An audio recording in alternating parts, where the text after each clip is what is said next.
दोस्तों नमस्कार, स्वागत है एक बार फिर से आपके अपने YouTube चैनल टारगेट जॉब में। अगर टीजीटी पीजीटी की जॉब लेनी है और अगर पुराने प्रश्न आप नहीं पढ़ के गए तो 100 में से 99% उम्मीद है जो चयन लिस्ट आएगी उसमें आपका नाम नहीं छपेगा।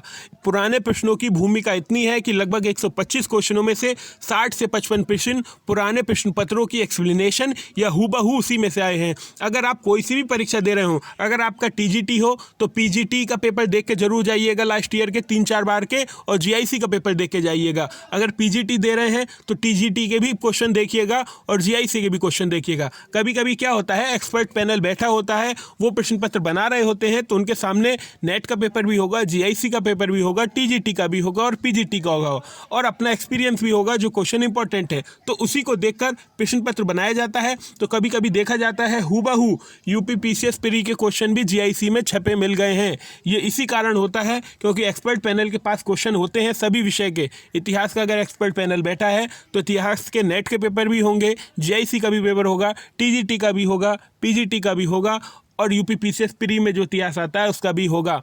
तो पुराने प्रश्न पत्र आपको घटना चक्र गाइड में मिल जाते हैं। घटना चक्र आती है, मैं उसका कोई प्रचार नहीं कर रहा हूँ। काफ़ी छात्रों को परेशानी हुई थी, इस वजह से मैं कमेंट बॉक्स में और डिस्क्रिप्शन में आपको घटना चक्र का नंबर दे दूंगा।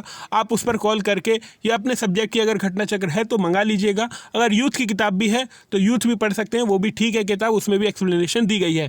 क्वेश्चनों को, पुराने प्रश्नों को पढ़ा कैसे जाता है, कुछ इमेज में आपको दिखाता हूँ कि ये मेरे पास घटना चक्र है और लिखा है प्राचीन भारत का इतिहास। देखिए इसमें हाईलाइटर का यूज़ करा करिए जब अंतिम समय आएगा। अंतिम समय का मतलब है आपकी परीक्षा का अंतिम समय। कुछ छात्र अपने जीवन से ले जाएं, ये कतई नहीं है। अंतिम समय जब आएगा परीक्षा का तो ये जो मोटी मोटी किताबें हैं 300 पेज की, ये 2-2.5 घंटे में आप इसे खत्म कर देंगे। अब दूसरा प्रश्न देखिए, बूचड़खाना क्षेत्र के साक्ष्य कहाँ से प्राप्त हुए। पहला आंसर आपने पढ़ा मदहा, इसके बाद आपने इसमें जो हाईलाइट है उत्तर प्रदेश के प्रतापगढ़ जिले में है मदहा। झील बूचड़खाने संकुल क्षेत्र कब्रिस्तान निवास क्षेत्र में बांटा गया है और बड़े मात्रा में हड्डी और सींग से निर्मित आभूषण प्राप्त हुए। दूसरा क्वेश्चन खत्म, आगे बढ़िए।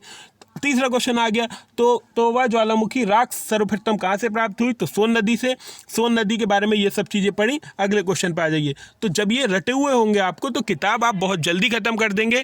और क्वेश्चनों को हाईलाइटर करिए, प्रश्नों को हाईलाइटर करिए जो इंपॉर्टेंट हो। देखिए एक चीज़ और आपको बता रहा हूँ, जैसे प्राचीन भारत का इतिहास है, पाषाण काल है, इसमें मान लीजिए 50 क्वेश्चन है। आप कोई से भी किताब ले लीजिए, कोई से भी टॉपिक ले लीजिए, 50 क्वेश्चन है। अब उसमें से कुछ ऐसा होता है कि कुछ क्वेश्चन हमें याद नहीं रहते हैं, बार बार याद नहीं रहते हैं, तो उन क्वेश्चनों पे जैसे 5 नंबर लिखा है उस पर गोला बना लीजिए।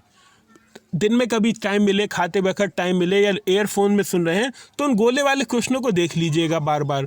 एक दिन में 3-4 बार देखेंगे तो आपका काम हो जाएगा। आप ये जानते होंगे कुछ प्रश्न ऐसे होते हैं जो स्टूडेंट भूल जाते हैं, तो आप उन पे गोला कर लीजिएगा। जैसे 5 नंबर आपको याद नहीं हो रहा है एग्जाम्पल के तौर पे, तो 5 नंबर पे गोला कर लीजिए। जब अगली बार किताब उठाएं, 10 मिनट का समय हो, तो ये गोले वाले प्रश्न देखिए, इन्हीं को याद करने का प्रयास करिए क्योंकि वो तो आपको याद हो गए। और इमेज दिखाता हूँ कि किस प्रकार से हाईलाइटर का यूज़ किया जाता है। आप देख सकते हैं 16वां प्रश्न अगर आपको याद नहीं हो रहा है तो आराम से इस पर गोला कर लीजिए। जब भी ईयरफोन लगा रहे हैं या किसी फ़ोन पर बात कर रहे हैं किसी दोस्त से, तो बस निगाह मार लीजिए।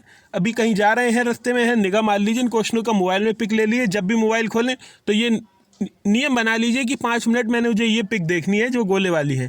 तो ये देखिए, ये क्वेश्चन टीजीटी में भी आया है, पीजीटी में भी आया है। मैं आपको बता रहा हूँ, इसीलिए मैं आपसे कह रहा हूँ लगातार कि क्वेश्चनों को रिवीजन करते रहिए। जीआईसी प्रवक्ता, तो ये पूरी अपडेट मैंने आपको दे दी। पुराने प्रश्नों को ले लीजिए, घटना चक्र का नंबर मैं आपको दे दूंगा। यूथ की किताबें भी अच्छी हैं या जो भी आप पे हैं, बस उसमें एक्सप्लेनेशन होनी चाहिए उन क्वेश्चनों की, तो आपके काफ़ी क्वेश्चन इससे बन जाएंगे। तो ये थी आज की वीडियो। पुराने प्रश्नों से, पुराने एक्सप्लेनेशन से जो आए हैं उनसे लगभग 60 के आसपास क्वेश्चन हर पेपर में छपेंगे, आपके टीजीटी हो या पीजीटी। लेकिन आपको एक बात बता दें, जीआईसी दे रहे हो तो टीजीटी पीजीटी इतिहास का भी देखिएगा। अगर टीजीटी दे रहे हैं तो पीजीटी जीआईसी का पेपर भी देखिएगा। केवल टीजीटी से काम नहीं चलेगा, थोड़ा अपडेट भी रहिए, क्या पता पीजीटी में भी वो क्वेश्चन आया हो और टीजीटी में भी वो क्वेश्चन आया हो। आज की वीडियो में बस इतना ही। बने रहिए हमारे साथ। वीडियो अच्छी लगी तो इसे लाइक कर दीजिए, चैनल पर नए हैं तो उसे सब्सक्राइब कर दीजिए।